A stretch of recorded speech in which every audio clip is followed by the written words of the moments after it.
Good afternoon, everyone. We will continue the lecture by Yael Shadmi, and she will teach you the on-shell method for effective field theory. Please come in. Thank you. Thanks. Can you hear me? Okay. Good. So this is going to be the last lecture, and we'll see how far we're going to get. Not as far as I was hoping, but that's kind of always the case. So that's to be expected.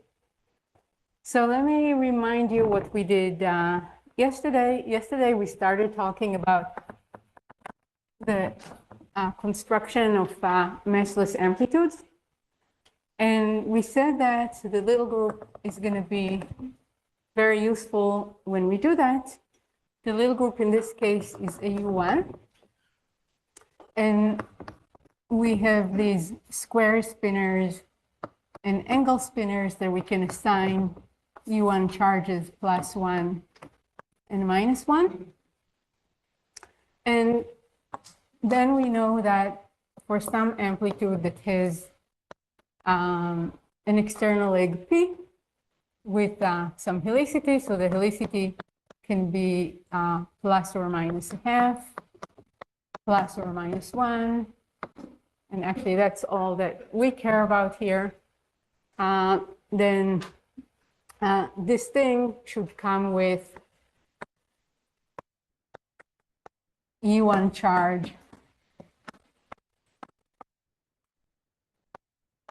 or a little group charge that's equal to 2h. So for example, for a fermion of helicity plus a half, I just have a single factor of this spinner, or for a vector that's helicity +1, I need 2 of these guys. And that's determined by the U1, the little group. Okay, and so using that, we wrote down the 3W amplitudes. So we have 3W bosons, and we're looking at the amplitude of, let's say, instead of writing the momentum as P1, I'm just writing 1. And so this carries also SU2 index A1 and helicity H1. And then I have A2, H2, and A3, H3. So we're interested in writing down this amplitude. And we found that there are only 2 sorts of structures that we can write down. So at dimension 4, at the renormalizable level, we essentially found the gauge coupling. So we have G epsilon A1, A2, A3, 1, 2 cubed divided by 1, 3, 2, 3. And this is for helicities plus, plus, minus. And we also found that the only other thing we could write down is at D equals 6. And that guy I can write is C6 over lambda squared, 1, 2, 2, 3, 3, 1. And I can similarly write C tilde 6, or actually let me call them C6, 1 and C6, 2, or 1 and 2. Over lambda squared. Again, I actually forgot to put in the epsilon A1, A2, A3. So again, this is epsilon A1 to A3. And then the same structure, but with angles instead of squares. And this would be for helicities. This is for helicities plus, plus, plus, and this is for helicities minus, minus, minus. So actually the thing that we saw yesterday is that we can write this guy. So sorry for the mess here. So yesterday we wrote this guy, and we also found, okay, actually, let me clean this up so it's not so disgusting. So this is 1, 2, and then I had C, 6, 1, epsilon A1 to A3 divided by lambda squared. So we found this yesterday, and of course we can do exactly the same thing, repeat the same story with the angles, and this corresponds to helicities that are all minus. Okay, so that's what we found yesterday. And now, of course, we can ask the question, the first question that you want to ask probably is this consistent with the Lagrangian picture? So let's say that we wanted to write down the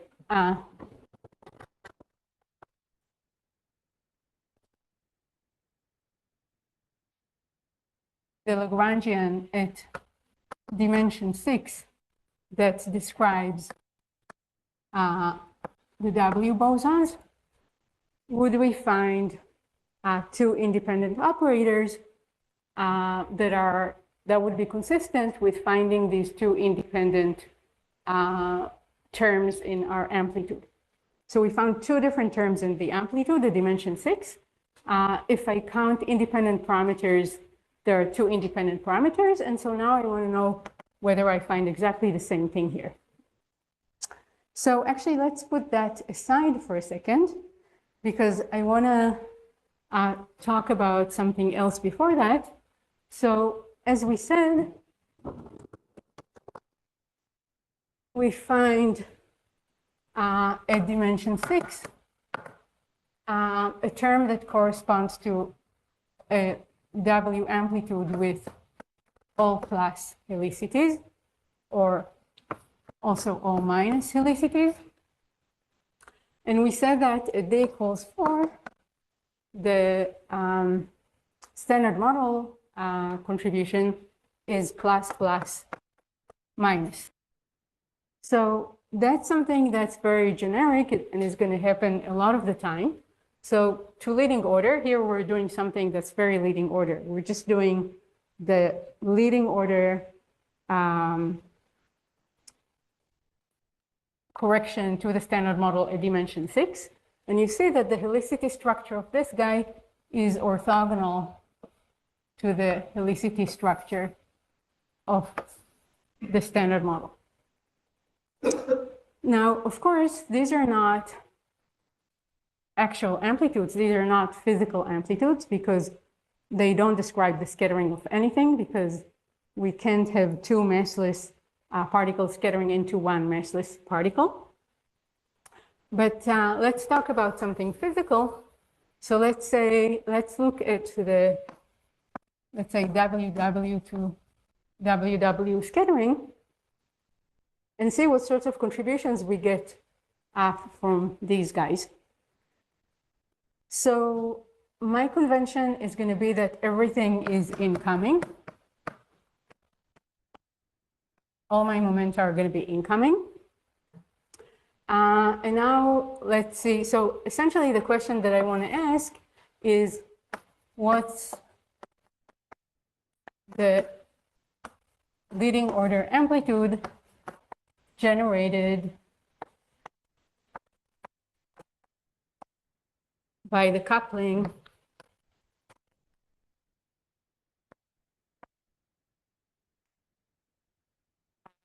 that I called C6, C6, 1, okay, or C62, it doesn't matter. So in other words, I want to see what's the leading order amplitude that contains one power of this new coupling, which is a dimension 6 coupling.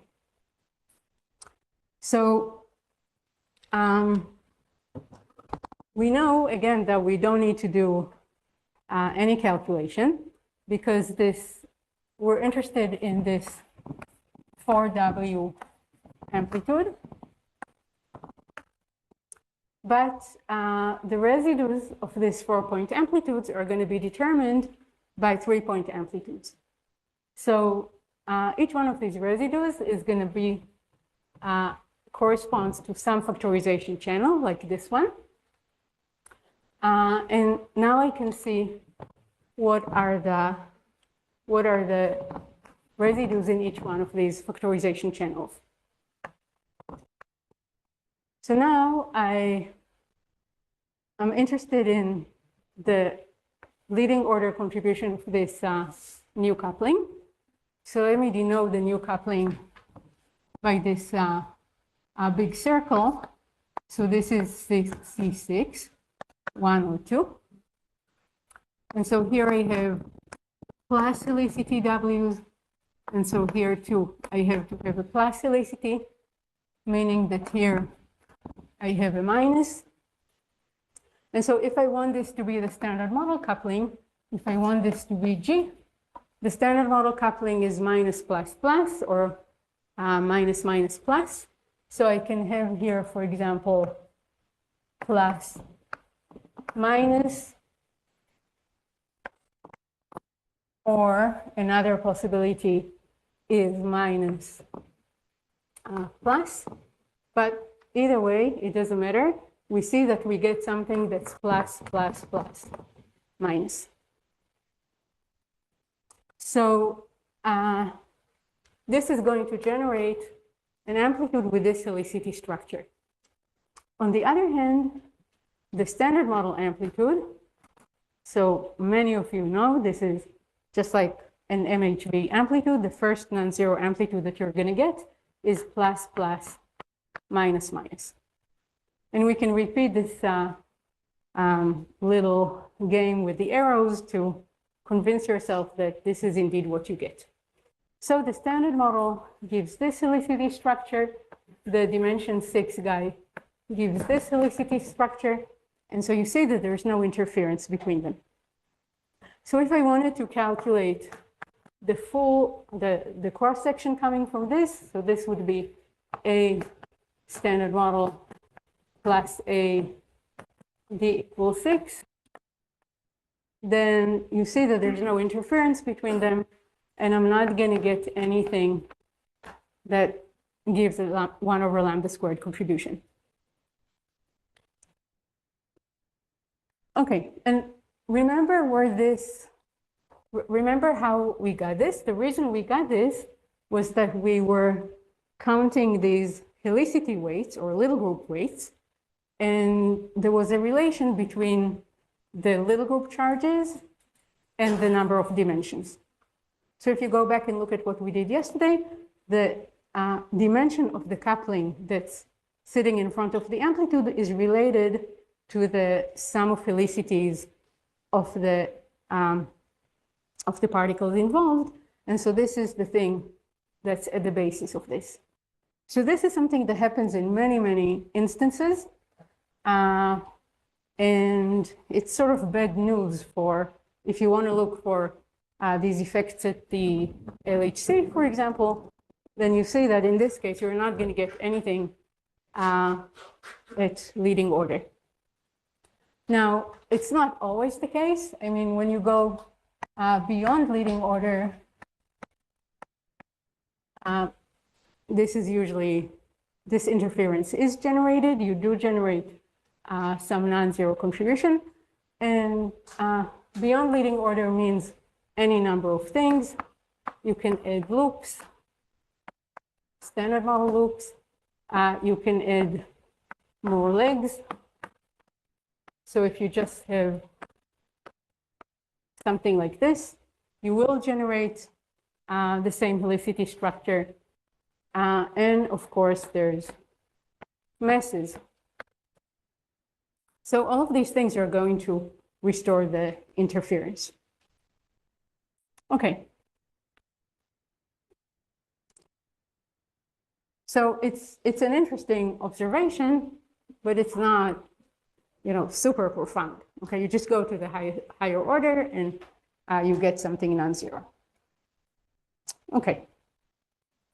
So now let's go back to this question that we had over here, and we want to see whether the counting of independent structures at dimension 6 agrees with what the Lagrangian tells us.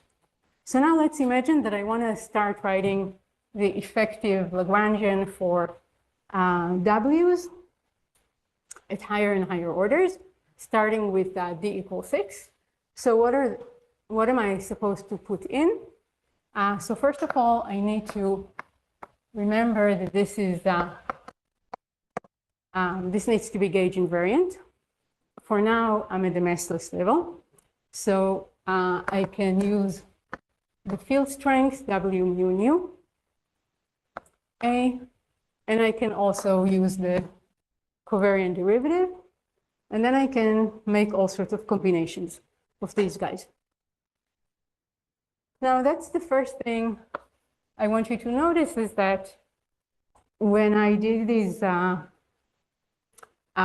when we play this little game of writing the amplitudes, the consistent amplitudes for the W's, of course, we didn't need to worry about gauge invariance.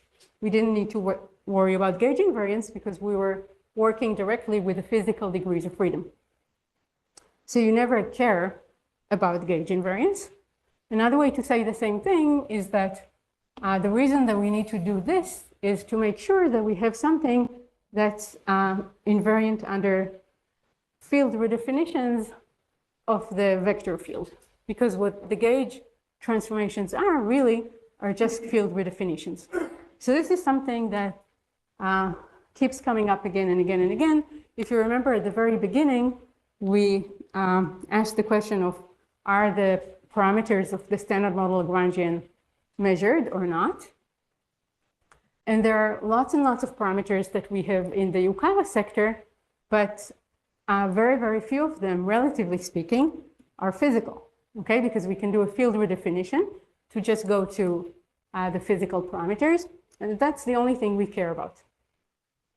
And we also did another field redefinition when we took the Goldstone bosons and moved them in or out of the massive W's. That's another sort of field redefinition that we can make. And gauge transformations are exactly of that sort, so we don't need to worry about that. Anyway, so we start writing down the things that we can have. So one thing that we can have at dimension 6, so remember this field strength is dimension 2, so I can have the trace of W mu nu, W mu rho, W rho mu. That is good because it has the correct dimension, and it's coming with 1 over lambda squared. So I can write it with some C6 here. Then I have another one, which is almost exactly the same thing. But now one of these W's is actually the dual field strength. So let's say this one. So remember W tilde mu nu is I epsilon mu nu rho sigma W rho sigma. And the trace refers to the colored part. So in other words, this is really, I could write here epsilon ABC, and this would be WA, WB, WC. Okay, so there are these operators, and then there's another thing that we can write down.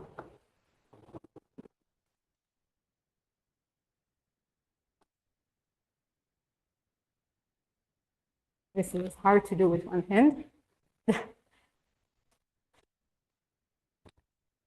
And then there's another thing that we can write down.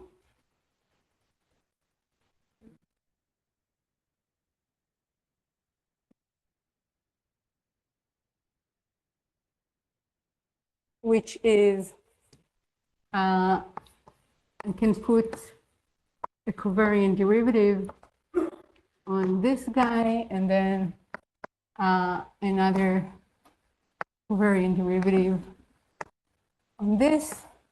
And this is also 1 over lambda squared.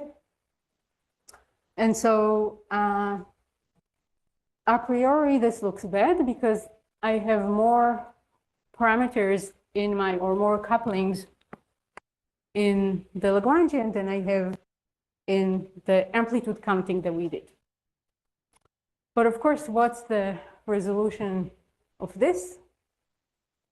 Why are the two really consistent?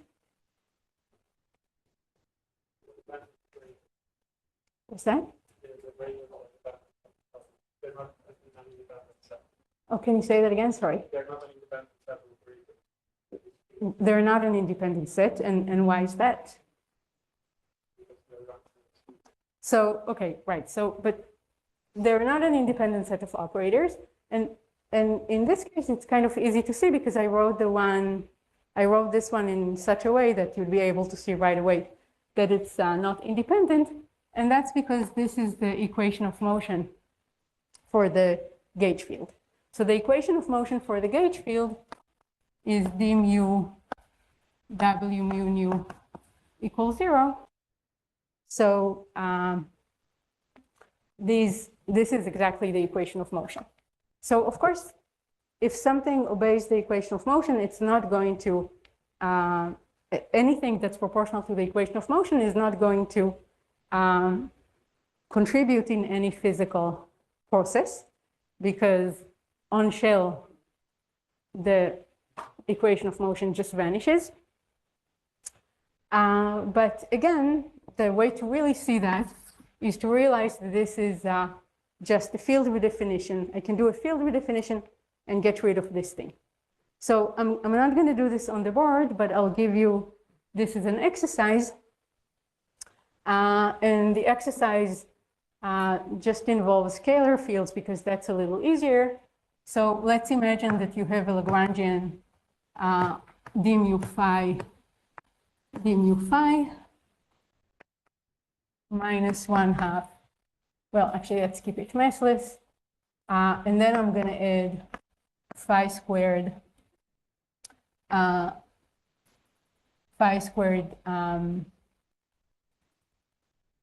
phi cubed d squared phi. So this is just box phi squared, phi cubed box phi. And then you may or may not have an interaction term. Of course, without an interaction, this is not a very interesting theory. Anyway, for this thing, you can convince yourself that, so let me also put some C here. And let's add another one, which is phi to the 6. So this is dimension 6, and this is also dimension 6.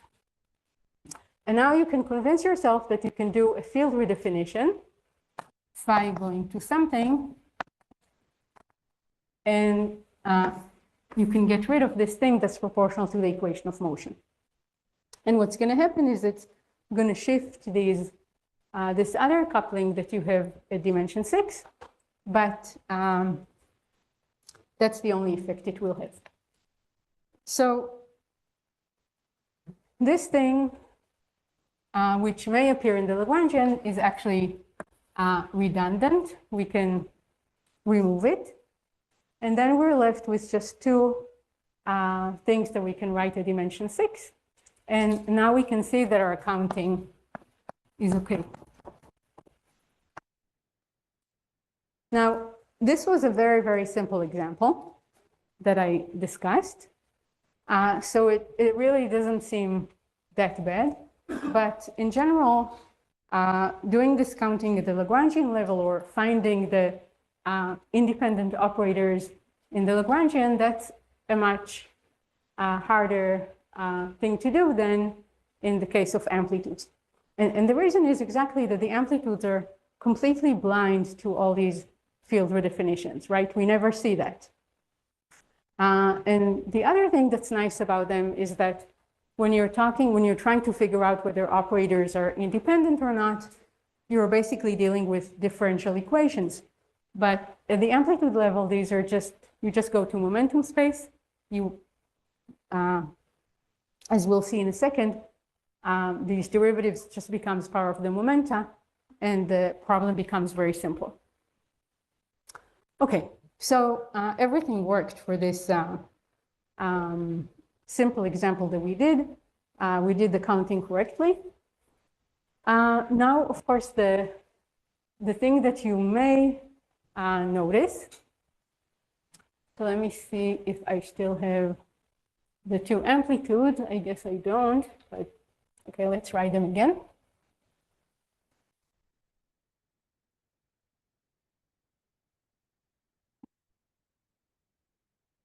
So these two operators that we have here, this one is CP even, and this one is CP odd. But the two amplitudes that we wrote down, I had C6, one that was with 1, 2, 2, 3, 3, 1. And then I had C6, 2, 1, same thing with angles, 1, 2, 2, 3, 3, 1. And these, of course, are not CP eigenstates, because under a parity transformation, they get exchanged. And so they're actually, they actually correspond to linear combinations of these two operators, right? So we have the same counting of coefficients, but we can, of course, change bases of operators, and we can change bases for these guys so that we really have a one-to-one correspondence between them. Okay, so one way to see this is to say that because these guys are exchanged under CP, these two coefficients are actually complex conjugates of each other. And so altogether, we have here two real parameters. And here I also have two real parameters. This guy is Hermitian, and this guy is pure imaginary. So the counting is the same. But these guys, this corresponds to let me call this operator O6, and this operator O6 tilde. So they correspond to combinations O6 plus minus O6 tilde. And quite generally, if we have a plus helicity, vector, it corresponds to the combination F mu nu plus F mu nu tilde. And for a negative helicity one, we have F mu nu minus F mu nu tilde. And I guess I'm missing an I here. Okay, anyway, so the counting works.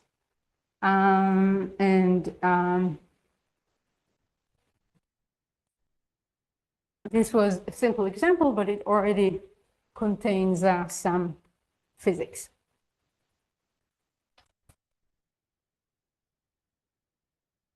Okay, now I want to point out a few more things regarding this example. So we see, first of all, that we have a one-to-one correspondence between these between the Lagrangian EFT construction and the amplitude construction, and I'll make that more precise in a second. We also saw that the 3W, or more generally 3-vector amplitude, probed the effective Lagrangian at dimension 6. If I wanted to go beyond that, I would need to look at amplitudes with more vectors. So if I want to go to d equals 8, for example, I'll need to include 4 W's and so on and so forth. And the reason is simply that the dimension 6 operators, if we look at the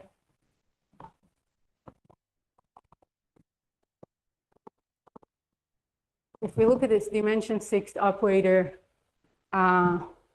here that I called O6, so O6 generates a 3W amplitude. That's the first amplitude that it generates, right? That's the first place where it can contribute. Now, of course, this thing contains 3 W's, 3 field strengths. So it contains, if I'm doing Feynman diagrams, then I'll get a vertex like this, which is proportional to C6. But I'll also get a 4-gluon vertex, a 4W vertex, and I'll also get ones with more legs, but they're all proportional to the same C6 with different numbers here, but they're all proportional to the same coupling. So this guy, of course, this vertex is, of course, not a new input to the theory, right? It's completely dictated by this 3W amplitude, and all I want to do is I want to count independent operators and therefore independent couplings. And so the only thing that matters is the first amplitude that this operator generates. Okay, any questions about that? Yeah.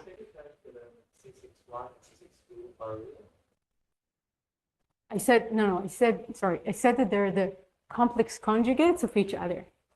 Okay, because they're related by CP. And so altogether, if I want to count them, there's only one complex number here, and therefore 2 real numbers. More questions? Okay. Good. So then the way we should proceed is very clear. If we want to construct the EFT using amplitudes,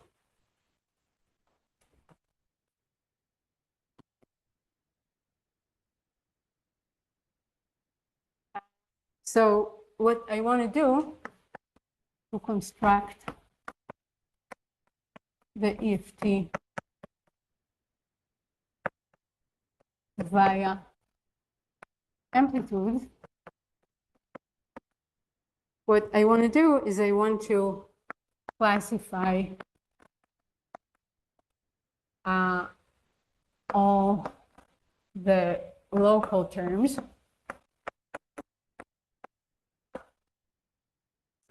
in the various amplitudes.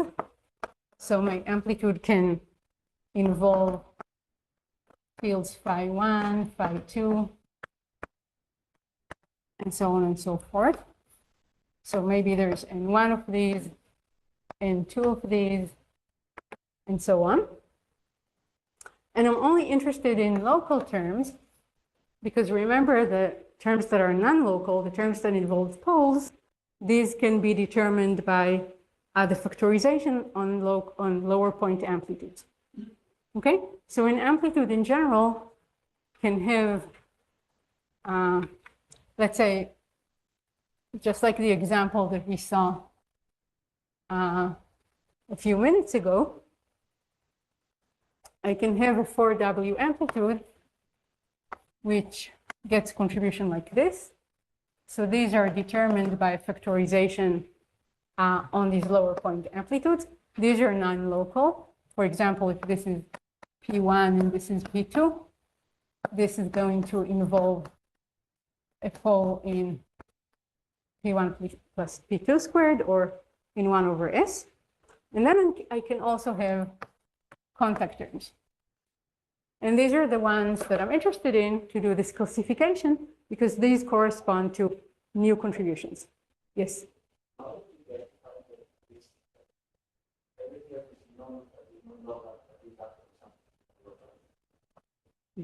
Okay, so the question is, how do I know that every term that's non-local is what?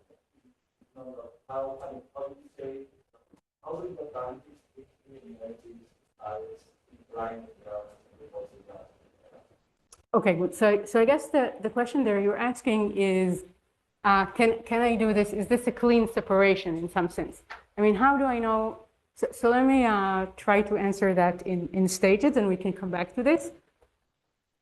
So, okay, so first of all, you know, maybe we should wait a little bit until we talk about the 4W amplitude, because the thing that's a little confusing at this point is that before we just talked about the 3-point, and there is no, this is the lowest order thing, right? It doesn't factorize on anything. So let me wait with that for a second. Okay, but what I was going to say, what I wanted to say at this point, and this may be part of the question, is the following. In general, I have, let's say that I'm talking about a 4-point. It will have a part that contains poles and is coming from the factorization on lower point amplitudes. So that part we can call the factorizable part of the amplitude. And then we can have new contributions that are completely local. And these I'm going to refer to as a contact term, or CT.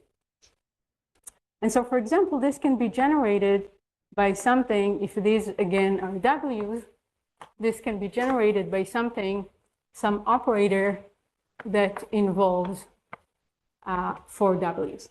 Okay? And the first time it's going to contribute is it's going to contribute here. Okay. So these are the things that I'm interested in at this point. So what I need to do is I need to isolate all the local terms in this amplitude here.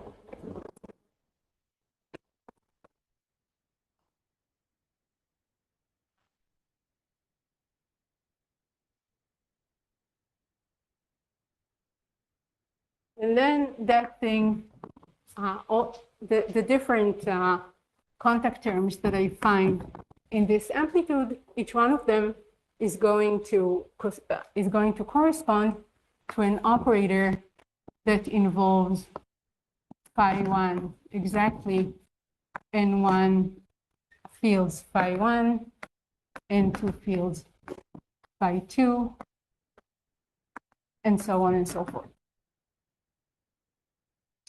Okay, so that's the first time, the first amplitude that this operator generates is the amplitude that I wrote over there, and that's the one-to-one correspondence that I need. So for example, in the example that we did before, when we had this W mu nu cubed operator, that includes 3 W's, and then 4 W's, and so on and so forth. So the first time it contributes is to the amplitude with 3 W's. Okay, So that's the thing that we need to do. Questions before we go on? Okay, so let's do this next example that involves 4 Ws.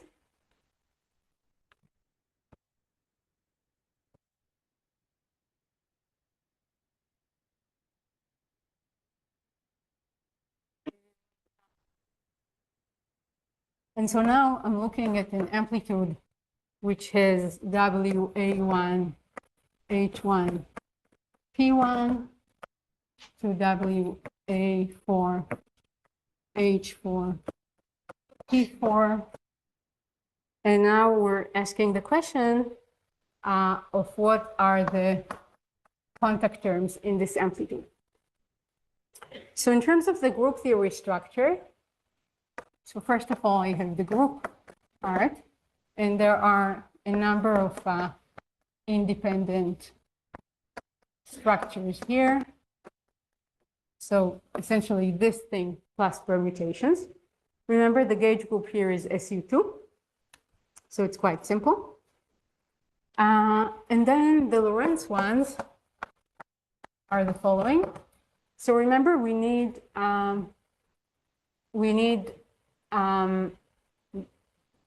this amplitude has to have two occurrences of P1, 2 occurrences of P2, and so on and so forth from the little group. So I can have here this sort of structure or this structure or this structure. And you can convince yourself that any other thing, okay, I forgot to say this is, so let's say first of all that we're doing 4 pluses, okay, 4 plus helicity Ws. So these are the structures that you can have here, and everything else can be obtained from this using the Schouten identities. So there are only 3 independent structures that enter. Okay, so what's the dimension of this thing? The dimension of this thing, each one of these has dimension 4 because each spinor structure is 1. So that tells us that this has to, all of these have to come with 1 over lambda to the 8. 1 over lambda to the 4. So this is dimension 8. Okay. Now, of course, I can go to higher dimensions. And to go to higher dimensions, the first thing I can do so let's continue with the same helicity Ws. The next thing I can do is I can take any one of these, let's say this one, and I can now multiply it by, let's say, S12. Now, we need to remember that these guys are bosons. So the amplitude has to be completely symmetric under the exchange of all of them. So for example, if I had here delta A1, A2, delta A3, A4, then this thing is fine because it's symmetric under the exchange of 1 and 2. And then I can go on and add more and more powers. And in general, I can add some. So I have, first of all, this thing with the lambda to the 4, and then I can add some polynomial in, let's say, S12 over lambda squared or S13 over lambda squared. And maybe I want to write all of them subject to S12 plus S13 plus S23 equals 0. And I need to make it completely symmetric. So you see that the problem becomes very simple. It's just a matter of finding independent polynomials in these Mandelstam invariants. Now, I could do the same thing for other choices of the helicity. For example, this. So now I'm going to have things like this. And I'm not going to say any more about this, or almost nothing, because you get the picture. Okay. One thing that you have to be careful about, you can still get some redundancies. For example, as homework, you can check that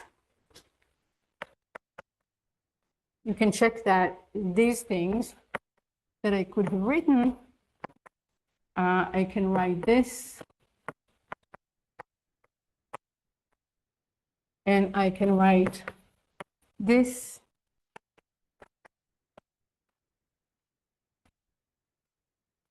and they're actually the same. So you can check that these are actually the same.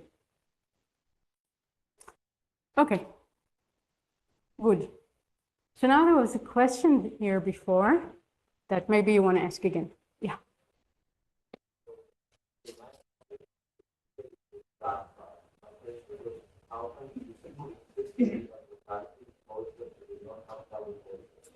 Oh, double poles.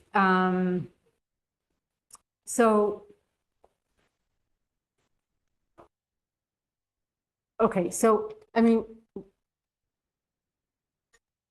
that's a question. I mean, the fact that we don't have double poles, that's something that you can ask at the level of anything we do, even before EFTs.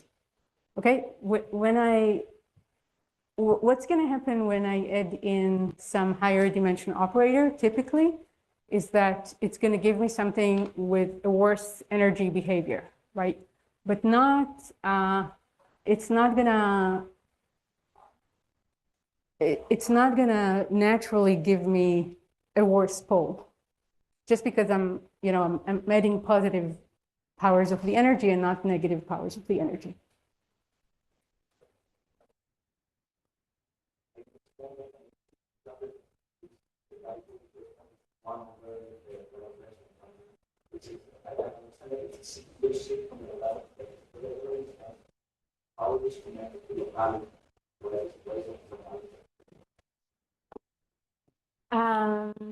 So what I mean by locality here is I mean something that's completely pole free. So again, if I'm adding some higher dimension operator, it's going to give me some new coupling that involves more fields, let's say, or more derivatives. And so it's certainly not going to change so it's not going to add any. The first time it contributes is going to be, let's say it involves n fields phi n. Let's just take the simplest example. It's a phi to the 6th thing. It's just going to give me a new vertex, and that new vertex is not going to do any damage to locality. Okay, so that's roughly the question. And I don't know if you're still worried about that, but ask me later. Okay? Okay, good.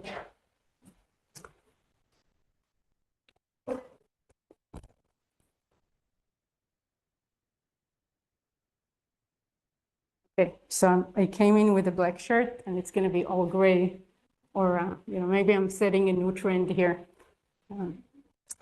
Okay, good.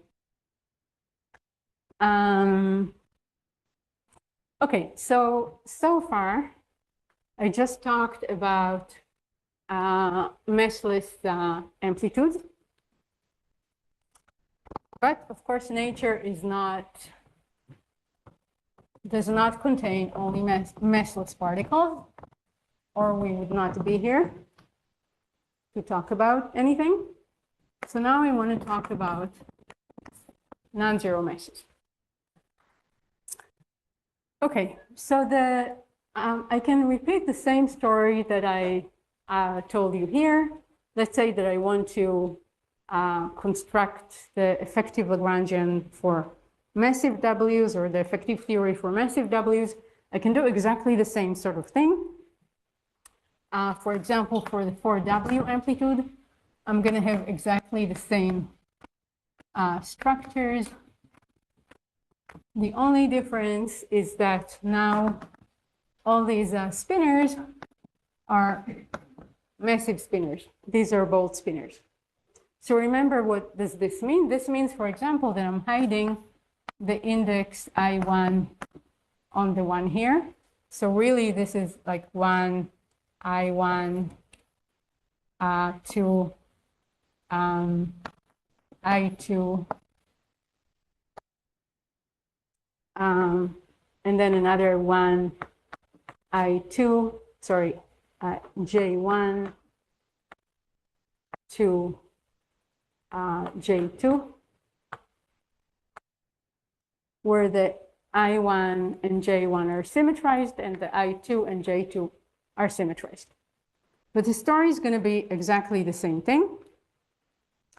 And again, I can construct these things, and then I can multiply them by polynomials of the Sijs. Okay.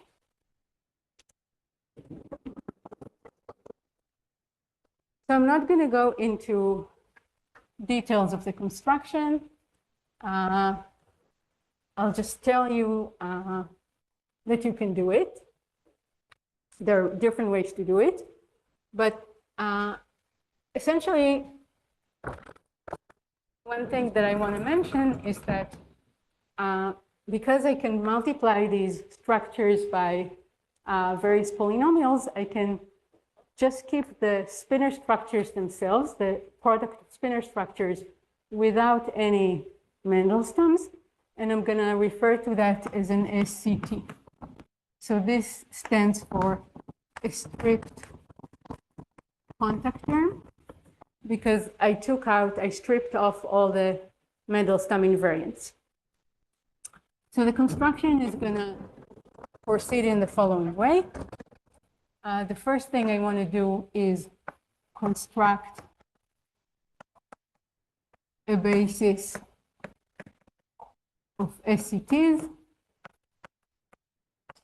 The second thing I want to do is multiply by independent polynomials. And then I need to check for redundancy again.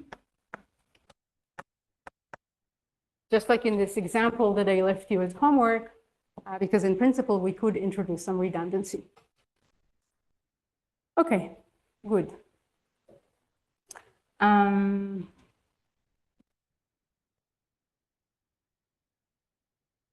So in general, this can involve some work, but it's still much, much easier than what the Lagrangian does for you. And I want to say two more things about this.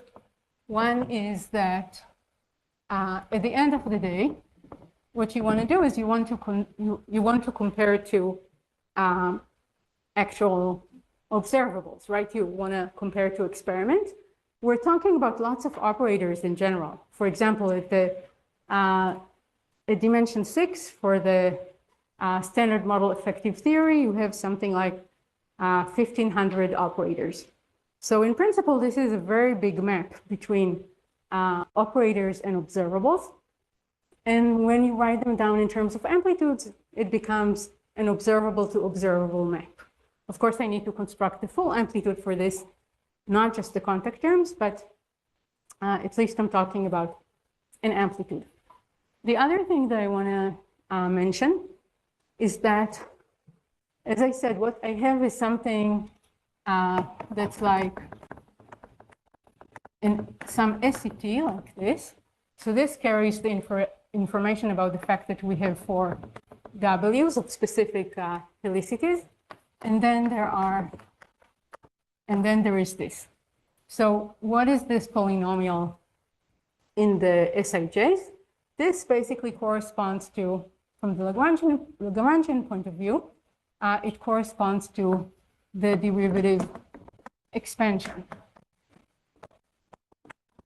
Or if you think about amplitudes and go back to the first thing that we said at the very beginning about beta decay, where this is coming from is from taking the propagator of the heavy thing that you're integrating out and expanding that as 1 minus m squared times 1 minus p squared over m squared, and so on and so forth. So when we integrate out something, that something can generate for us, let's say, a 4W amplitude. And then these higher terms are going to decorate it with more and more powers of the Mandelstoms. But obviously, it can also generate a 4-gluon amplitude, but that's going to be probably suppressed if this thing that I'm integrating out does not carry color. So of all the operators that we're writing down, some of them can have Wilson coefficients that are much smaller than the rest. So in some ways, there can be, when we're talking about different SCTs, there can be big hierarchies among their coefficients. But then these guys just correspond to an expansion in this mass squared. Okay, so that's just an aside. Okay, and now we don't have a lot of time left. So let me just say something very quickly. So there are actually two different constructions that we can do. So one construction that I can do is I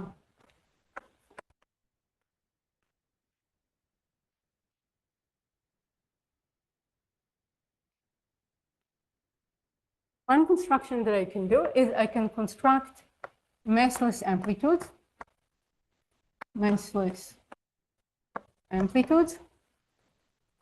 with the full, or let me say, of the standard model in the unbroken phase. That is with the full SU3 times SU2 times U1 symmetry. The other thing that I can do is I can write amplitudes of the particles we know, right? So these are the gamma, the W, the Z, the gluon, and so on and so forth.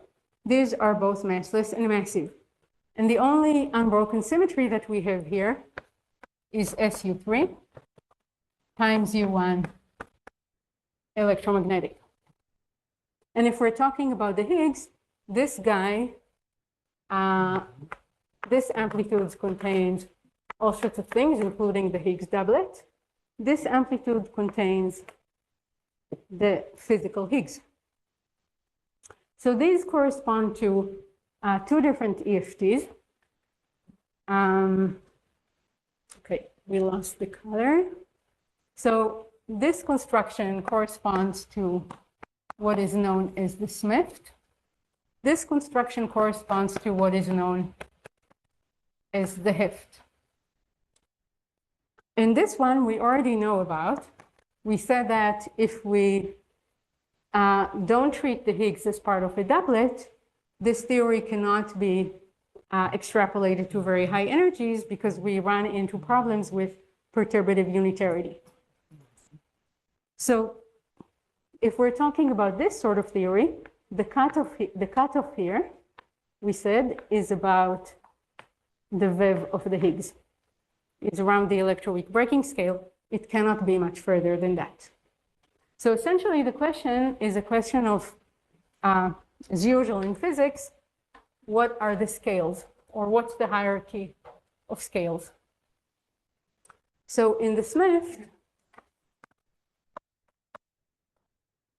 the picture is like this. I have the scale lambda, I have the electroweak breaking scale. Up here is some new physics that I'm integrating out. And I'm getting the Smith Lagrangian. And then this is, and there's some hierarchy between lambda and V. And this hierarchy can be very, very large because we don't have any problem with perturbative unitarity. When we talk about the heft, that's not the case because we have the standard model particles here. We try to extrapolate up from low energies and we're stuck at V. We cannot go further than V. And why is that? Because we did something bad. For example, or one way to say this is that lambda and V are roughly the same. Now, of course, this lambda doesn't need to be one scale, right? Maybe there's a bunch of particles that we're integrating out here. So there's some fuzziness associated with lambda. And V is sitting right in here. Okay, so in this case, we have potentially a hierarchy between lambda and V. In this case, we don't have a hierarchy between lambda and V. And the reason that we're stuck with perturbative unitarity is that because maybe we integrated out something that got some of its mass from electroweak symmetry breaking, so we shouldn't have really integrated out. So you see right away from what we discussed in the first time that this is sort of a sick EFT. And there are all sorts of problems that that brings about. The whole notion of how to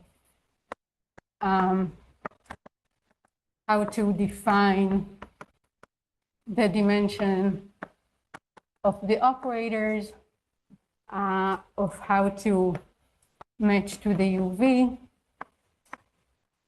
All these things are kind of murky because of the fact that these scales are really tied together.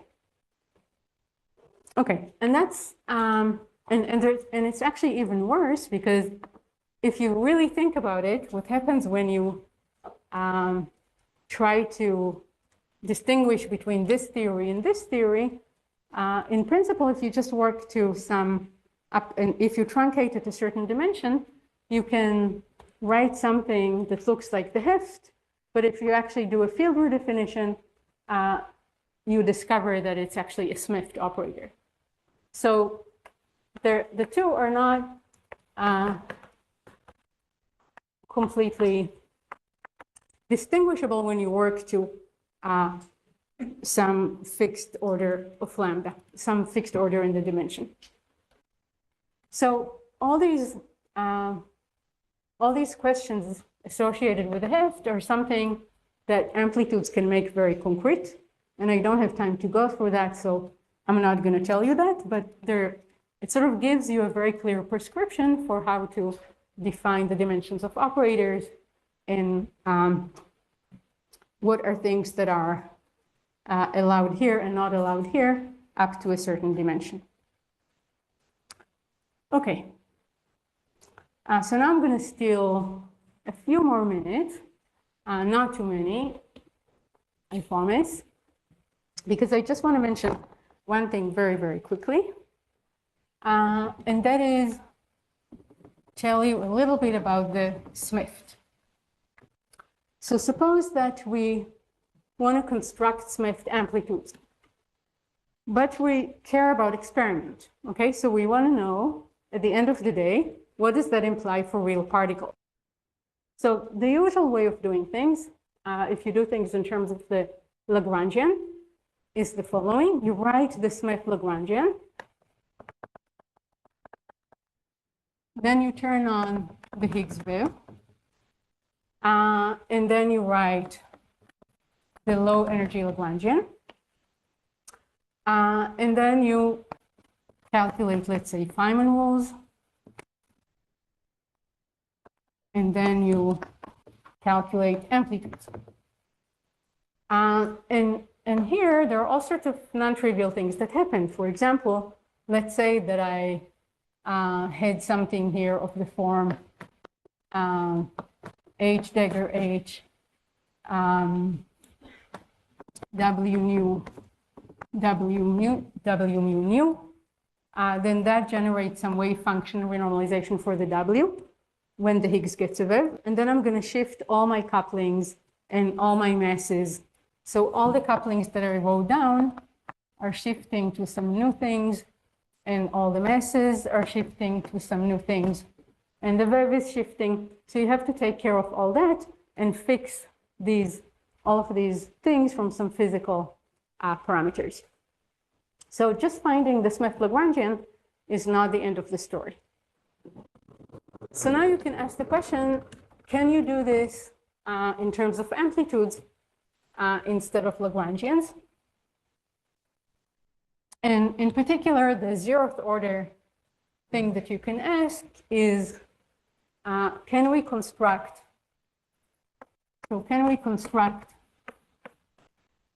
a basis of contact terms for the low energy amplitudes, but in the framework of the Smith? So the way that I should do that is I need to essentially do what I did for the Lagrangian, but at the level of the amplitudes. So the way this is going to work is that I'm going to construct the Smith amplitudes. These are all massless. And then I'm going to turn on the Higgs wave. So I'll just show you a cartoon of what that looks like. So, okay, let me go to that board. I think this is the last one we will need. So what does it mean? So I have these high energy amplitudes. They involve all sorts of fields, and they also involve the Higgs. And then I want to find the low energy amplitudes after I set the Higgs to its wave. So what I want to do is I want to send this Higgs momentum to 0. Let me actually call this Q. And that is sort of the amplitude analog of setting the Higgs to its wave. So there's no dynamics. And actually what we're doing here, this is at high E, and this is at low E, and in the middle we have the wave. So essentially what I can do is I can consider this amplitude, which is a massive amplitude, in the limit that m is much smaller than the energy, and I can match in this expansion in m over E. So here is something that can happen, for example. So here I have an amplitude. Okay, let me write it up there.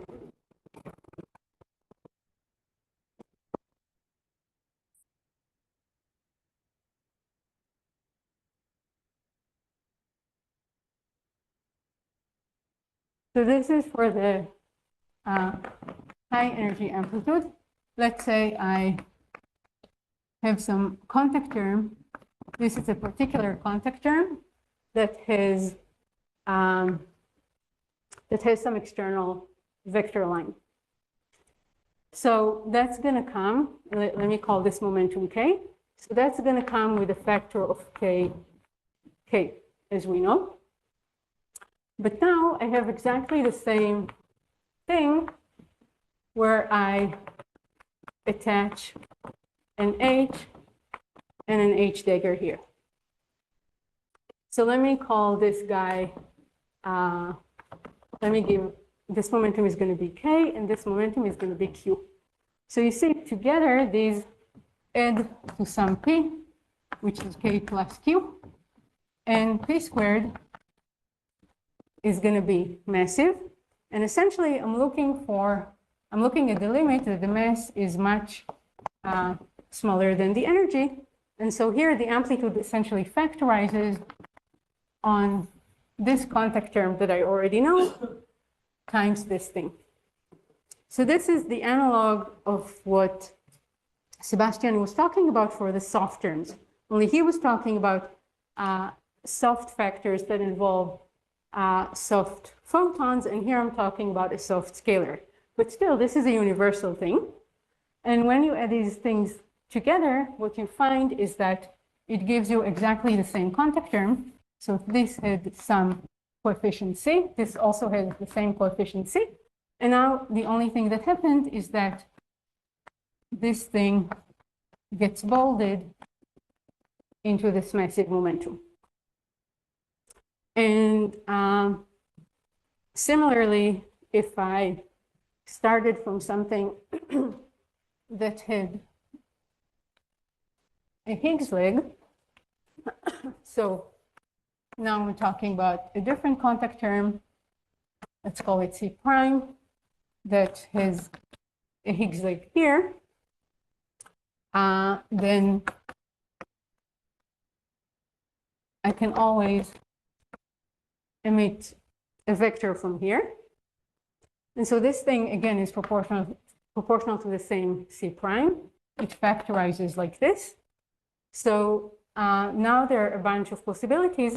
If this momentum appears here, so I have some spinor structure with, let me call it K here, or Q, that has this momentum Q here, I can write this as something Q, Q, and so on and so forth. I did nothing wrong because these are massless momenta. And now what's going to happen is that when I add this and this together, this gets bolded. And so I now have the same thing here, but with these guys bolded.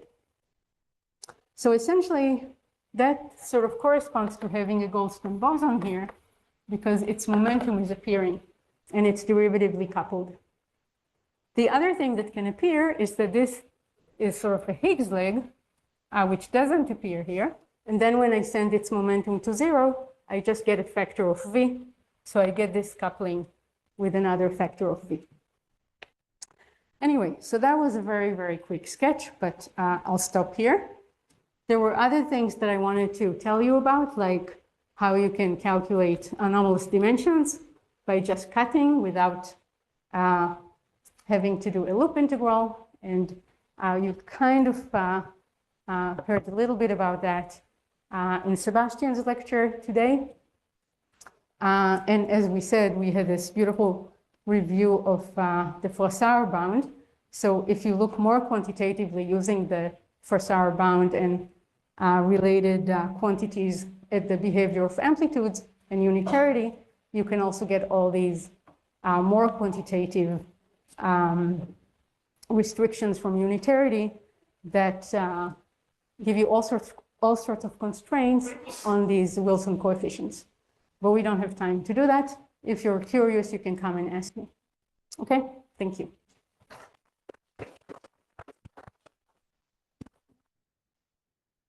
Please ask questions.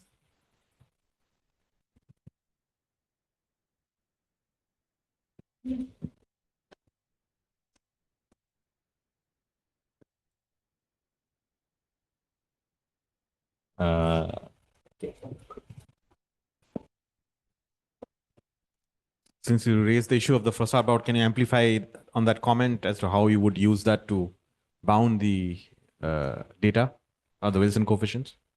How you bound the Wilson coefficients? So that's, of course, not all Wilson coefficients, but you have some, not all Wilson coefficients are possible. Like in some cases, you get what's known as positivity bounds, either on one particular coefficient. But basically, the point is that you look at, so that, I think to some extent, it's sort of repeating what we said in the very beginning. The sort of constraints that you get on your EFT Lagrangian is coming from the amplitude, because you're looking at the unitarity of the amplitude. And the thing that's very nice is that you are basically, you can ask the question, we are calculating some EFT amplitude. We know that this thing, by definition, is not unitary, right? We have all these terrible unitarity violating terms.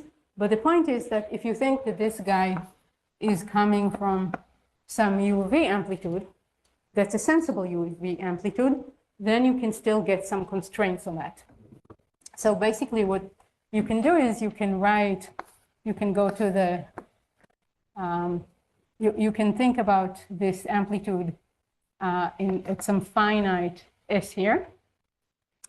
And you know that that's, let's say, your lambda. This is the cutoff, and outside this cutoff you have AUV, and inside you have a IR. And so by deforming, you can look at a contour around this to define your amplitude, but then deform it, and then you know that outside and away from the real axis, you have a well-behaved theory, and so you can get all sorts of things. So there are different levels of, you can do very fancy things about this. For example, people did a lot of work on Smith Wilson coefficients. So you can look at papers by Sen Zhang, for example, from something like 2018, 19, that show these convex allowed regions in the parameter space of LHC observables that are quite impressive. And so that's a big, there's lots of stuff that you can do there. Any other question?